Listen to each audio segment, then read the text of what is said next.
tanggal 6 Februari 2025 pukul 10 WIB adalah diagendakan untuk mendengar keterangan saksi korban, yaitu saudara Hotman Paris Hutapea. Banyak yang bilang saudara Rasman membawa bodyguard. Saya punya video, saya lihat di story dan Instagram saudara Sunan Kalijaga bahwa Hotman datang dikawal dengan 4-5 orang bodyguard masuk ke ruang gedung pengadilan. Dan karena itu teman-teman semua, rekan-rekan wartawan,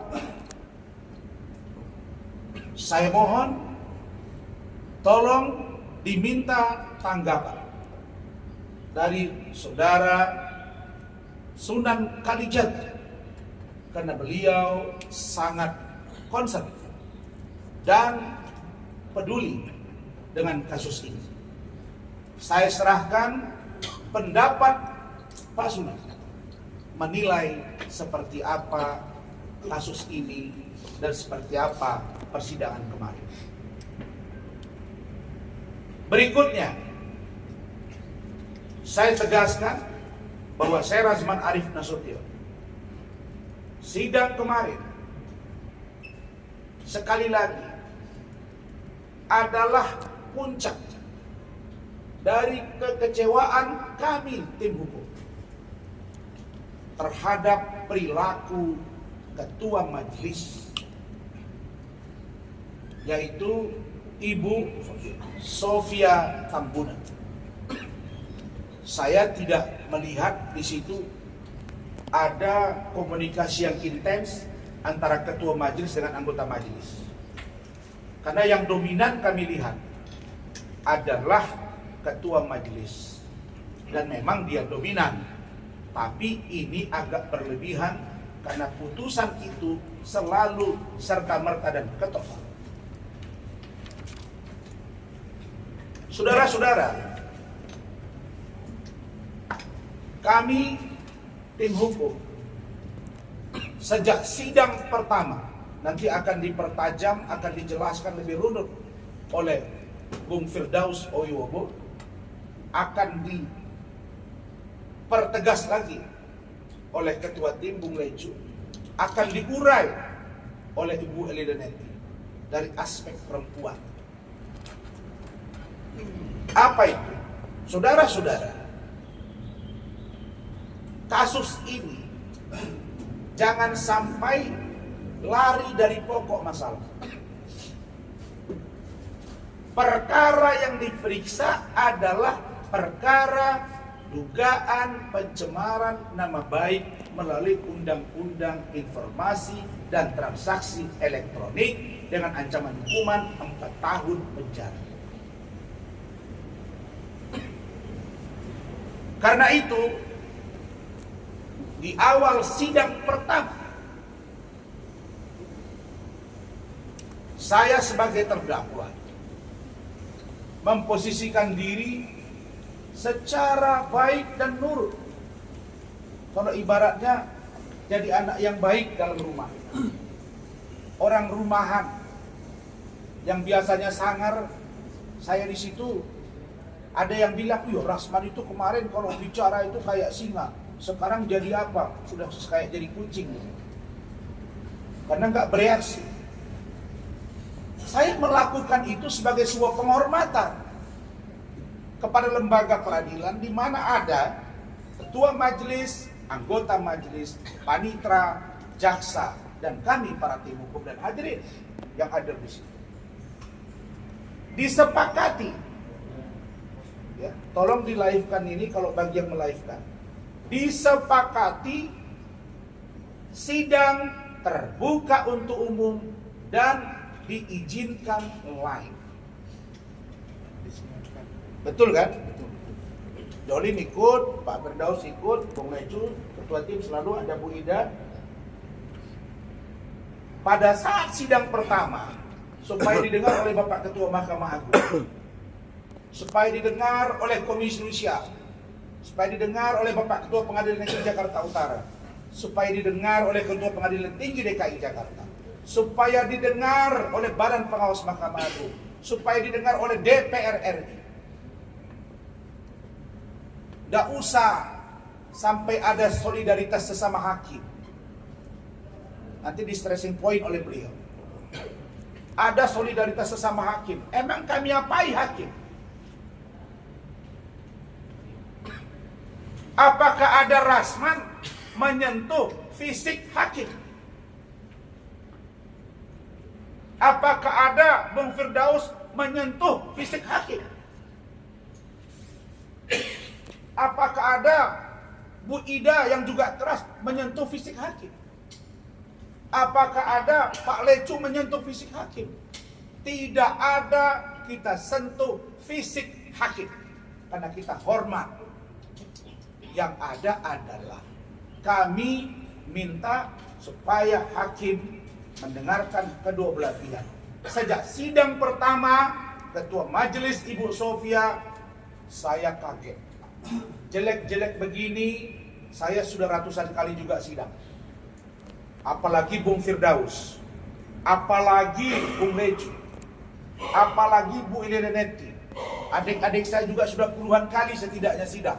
Apalagi Profesor Elvis, apalagi Profesor Yeni, apalagi Dr. Foni, apalagi Rusdi 33, apalagi Bang Riki Sitohang. Kami netral. Kami netral. Tapi kita mesti merujuk bahwa hakim kemarin live di TV One pukul 5 sore, saya narasumber ada ahli pidana Profesor Hipnu Nugroho. Dia dengan terang mengatakan bahwa hakim di persidangan harus melakukan dua fungsi. Pertama, ketua pengadilan menunjuk hakim. Pertama, senior itu yang ketua. Setengah senior, wakil ketua atau anggota. Yang junior, anggota. Artinya apa? Persidangan itu jika kasusnya memang serius, dibutuhkan kematangan hakim dalam memimpin jalannya sidang. Poin pertama penting bagi hakim, kata Prof. Hipnu. Yang kedua, Prof. Hipnu mengatakan bahwa ketua majelis adalah mediator atau moderator dari jalannya sidang, bukan diktator. Saya sudah sidang di mana-mana. Kasus korupsi sudah pernah. Kasus pembunuhan sudah pernah. Kasus-kasus artis apalagi. Kasus yang berbau politik juga di persidangan ada. Tunjukkan kepada saya satu saja saya memaki-maki hakim di persidangan sehingga ribut seperti yang kemarin. Tidak ada. Poin itu tidak pernah ada. Maksudnya apa? Bapak Ibu sekalian, dalam teori penerapan hukum, undang-undang mengatur bahwa advokat adalah penegak hukum yang sejajar kedudukannya dengan penegak hukum yang lain. Hanya saja tempat dan kewenangannya berbeda. Kalau kami sebagai kuasa hukum memberi advice hukum kepada klien, melakukan pendampingan, membela hak hukum klien, sampai dengan peradilan dan berkekuatan hukum tetap. Kewajiban penegak hukum yang lain, kejaksaan, dia boleh melakukan penyelidikan, di kasus-kasus korupsi, bisa melakukan penyelidikan juga dan penyidikan, dan sampai kepada persidangan. Tapi yang paling utama, tugas dari kejaksaan itu adalah melakukan penuntutan dan pendakwaan. Kemudian kepolisian, juga penegak hukum. Kepolisian melakukan proses penyelidikan, penyidikan, sampai pemberkasan P21 tahap 2. Kalau itu tidak pidana murni atau tidak pidana khusus. Yang ketiga, yang keempat, pengacara tadi, kemudian kehakiman, kejaksaan, kepolisian. Kemudian apalagi? KPK. KPK juga dia melakukan penyelidikan, penyidikan di tindak pidana korupsi. Juga penegak hukum. Yang terakhir adalah lembaga peradilan, yaitu hakim. Kalau kami sebagai lawyer diposisikan sebagai penasihat hukum, polisi penyidikan, menyerahkan pemberkasan, jaksa bawa penuntutan, hakim memvonis. Dalam konteks menegakkan hukum, kita same level. Kedudukan kita sama, hanya tempatnya yang berbeda. Kita sebagai kuasa hukum, terus ada polisi, terus ada jaksa, terus ada KPK, terus ada hakim. Karena proses yang terjadi dari kepolisian, kejaksaan, semua dibawa ke pengadilan. Proses hukum yang terjadi dengan azas presumption of innocence, praduga tidak bersalah. Untuk membuktikan sebuah tindak pidana terjadi atau tidak, ranahnya adalah di pengadilan. Untuk apa? Mencari kebenaran material. Kalau ada orang yang melakukan kejahatan, maka siapa yang mendalilkan, dia yang akan membuktikan di pengadilan. Kalau ada orang pelaku kejahatan, dia mengatakan tidak melakukannya, maka kuasa hukum yang menjadi perwakilan dia menyampaikannya di muka pengadilan. Saya minta yang tertib ya. Kalau kalian tidak tertib, kita nggak usah lanjutkan. Tolong yang fokus. Sebelah kiri dan kanan, hakim di depan, karena dia pemutus. Dia yang menentukan nasib manusia dihukum atau tidak. Maka hakim dianggap sebagai wakil Tuhan di muka bumi yang memberikan keadilan bagi siapapun yang berhak mendapatkan keadilan itu, dan menghukum bagi pelaku yang melakukan kejahatan dari apa yang dia lakukan. Kami tidak boleh komplain kepada hakim. Coba kita berpikir secara terminologi keilmuan. Manusia tempatnya khilaf dan salah. Lalu hakim adalah orang yang paling bersih, yang tidak boleh diganggu sedikit pun. Pertanyaan saya, wahai teman-temanku para hakim, banyak juga keluarga saya hakim, apakah kalian suci semua? Apakah kalian bersih semua? Apakah kalian tidak ada yang terlibat dengan tindak pidana korupsi, pemerasan dan penyuapan? Tunjukkan kepada saya bahwa kalian kulluhum ajma'in bersih dari aspek apapun, sehingga kami yang juga penegak hukum tidak boleh protes kepada kalian atas nama kelembagaan bahwa hakim orang bersih tidak boleh diganggu, yang disebut dengan contempt of court. Lalu kalau Anda tidak menghargai kami sebagai penegak hukum, bagaimana kami menghargai Anda sebagai penegak hukum? Apa hidup harus seperti itu?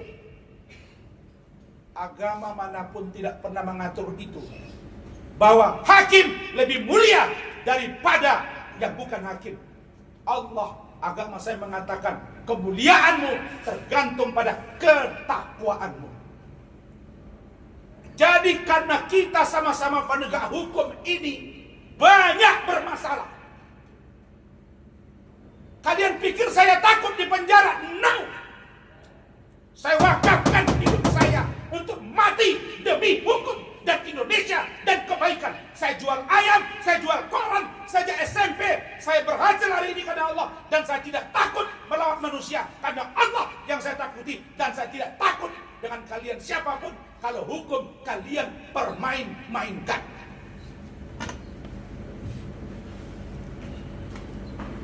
Saya Razman Arif Nasution, orang kampung yang dihina-hina oleh si Hotman, yang direndah-rendahkan oleh si Hotman. Saya memang orang miskin, Hotman. Kau boleh kau bilang kau kaya, tapi di mata saya kau bukan siapa-siapa. Kalau kau merasa kau hebat, kalau kau merasa kau benar, kau bicara di media, punya data, punya fakta, punya rekaman tentang perilaku saya, kenapa kau tidak meminta agar sidang itu terbuka untuk umum supaya kita buka-bukaan? Karena secara logika hukum, orang yang sehat, yang senantiasa, yang takut berhadapan dengan korban ketika diperiksa adalah terdakwa. Ini saya yang nantang terbuka, kok kau malah sepertinya tidak dukung untuk terbuka. Saya sebagai terdakwa minta ke yang majelis hakim untuk dibuka, tapi kok malah hakim mengatakan tertutup. Ada apa? Pertanyaannya, kenapa Anda tidak patuh kepada hakim? Karena kami curiga sejak dari awal hakim tidak netral di negara ini. Apa tidak belajar kalian dengan kasus Ronald Tanur? Apa tidak belajar kalian dengan kasus mantan ketua PN? Apa tidak belajar dengan kasus Zano? Terus apa yang boleh saya lakukan terhadap kalian? Kalau begini caranya, tangkap saya, penjarakan, bilang karena Anda melawan Hotman, manusia bersih, manusia kuat, maka tidak boleh dihukum, penjarakan Razman. Tenang, selesai kasus ini.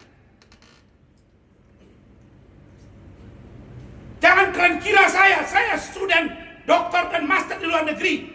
Saya tahu dan saya adalah Razman hari ini, petarung negara ini, pejuang negara ini. Hukum harus tegak lurus, dan saya yakin bahwa konsep hidup jelas, berani melawan kezaliman. Jadi bukan main-main, bos. Kasus ini sejak tahun 2022 sudah dilaporkan. Kasus remeh-temeh, 34 bulan baru masuk persidangan. Di mana pengawas masing-masing? Di mana Kompolnas? Di mana Kabid Propam? Di mana Komisi Pengawasan Kejaksaan?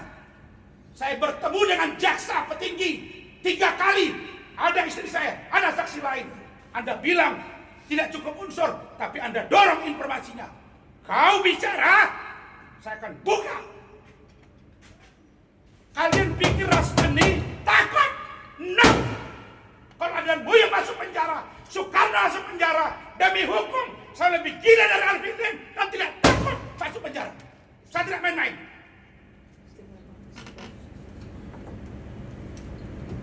Kalian belum tahu saya. Saya tidak main-main di kasus ini. Ini harga diri saya. Saya belajar hukum. Diajarkan senior saya. Fiat Justitia Ruat Solum. Kata guru saya. Kata dosen saya. Kata instruktur saya ketika saya melakukan pendidikan advokat. Bang Otto Hasibuan, ada rekaman videonya. Jangan takut jadi pengacara. Enak aja Hotman bilang, sahabat saya, Bapak Otto Hasibuan, tolong supaya saudara Firdaus tidak bersidang. Urusan apa Wamenko di urusan saudara Firdaus? Salah apa dia? Jadi kami tidak pernah menyentuh hakim. Kalau kalian bawa solidaritas hakim di kasus ini, satu saja pertanyaan dari saya. Buktikan hakim bersih seperti malaikat, sehingga kami harus tunduk kepada kalian dan kami nurut dengan kemauan kalian. Tapi kalau kalian juga kotor, mari kita mengoreksi diri masing-masing. Kalau masuk penjara emang mati, tidak mati di penjara. Mati kata Tuhan, baru mati. Ini terima kasih saya yang besar Pak Ketua. TV One mengungkap ini luar biasa. iNews luar biasa. Metro TV luar biasa. CNN luar biasa. Kompas TV luar biasa. Media streaming dan YouTube, podcast, online semua memberitakan. Ini adalah perlawanan para lawyer terhadap hakim yang menganggap dirinya paling hebat, tapi banyak koruptor dan disuap dan masuk penjara bahkan 1 triliun. Sayang kita para pengacara. Ikatan Dokter Indonesia kalau dipanggil anggotanya, dia berdiri tegak untuk anggotanya. Ikatan Notaris Indonesia kalau dipanggil anggotanya, berdiri tegak untuk anggotanya. Tapi kita para lawyer, sakit hatimu kepada Rasman. Kau tuangkan tanpa dasar pikiran yang sehat. Di mana solidaritas kau? Tidak ada Rasman, hukum akan seperti ini di pengadilan. Karena mereka berpegang yang diputuskan hakim, itulah yang paling benar. Hakim memutuskan Ronald Tandur tidak bersalah, tapi ditangkap oleh kejaksaan. Apakah itu bukan sebuah perbuatan yang mencoreng marwah dari Mahkamah Agung? Jangan begitu. Jadi, ini tidak main-main. Saya pernah ngomong kepada istri saya, Bu Ade dengan Bu Eli, saya siap meninggalkan Indonesia. Saya ditawar mengajar di kampus saya. Saya tidak perlu tinggal di Indonesia. Saya tinggalkan pada hukum bobrok, menghukum orang tidak bersalah, dipaksakan, bareskrim, kejaksaan, sampai peradilan. Saya benar, demi Allah ini. Saya bukan orang bersih. Maka bapak-bapak, kami sudah mengatur jadwal. Hari Senin kami akan ke Mahkamah Agung. Lanjut ke KY. Lanjut ke Badan Mahkamah Agung. Lanjut ke DPR RI. Lanjut ke Pengadilan Tinggi. Lanjut ke Bareskrim. Lanjut ke Pengadilan Negeri Jakarta Utara. Saya tidak perlu mengumpuli banyak orang. Terima kasih Bang Muarakarta. Beliau bilang, saya dukung Adinda. Senior banyak dukung saya. Apa Hotman punya kuasa karena dia bilang dia dekat dengan presiden, klien dia? Apa dengan postingan orang semua takut? Saya juga berjasa buat kepala negara. Cuma pada waktu itu Pak Prabowo masih kalah. Tapi kalau cerita jasa, kita semua berjasa. Bukan untuk diungkap, untuk kebaikan negara dan bangsa Indonesia. Jadi saya kira saya bukan di sini mau berpidato. Kalau besok saya ditangkap karena didesak, saya dan Firdaus ini melakukan contempt of court, atau ketua pengadilan atau hakim mengatakan Rasman tidak kooperatif, jaksa tangkap sel saja. Saya mau lihat rakyat Indonesia ini berani bersikap atau tidak. Anak saya, istri saya sudah selamat hidupnya. Bu Eli, Bu Ade sudah ada hidup dan masa depan mereka. Hanya mencuri uang rakyat. Tanya Allah kasih rezeki untuk saya. Jadi kalau saya mati pun hari ini, mereka selamat. Insya Allah di hadapan Allah SWT. Allahu Akbar. Jadi ini sikap saya. Kita akan ke DPR. Ini adalah aspirasi dari para lawyer, supaya hakim melihat itu. Mohon teman-teman media semua mengikuti perkembangan ini. Silakan Pak Lecu.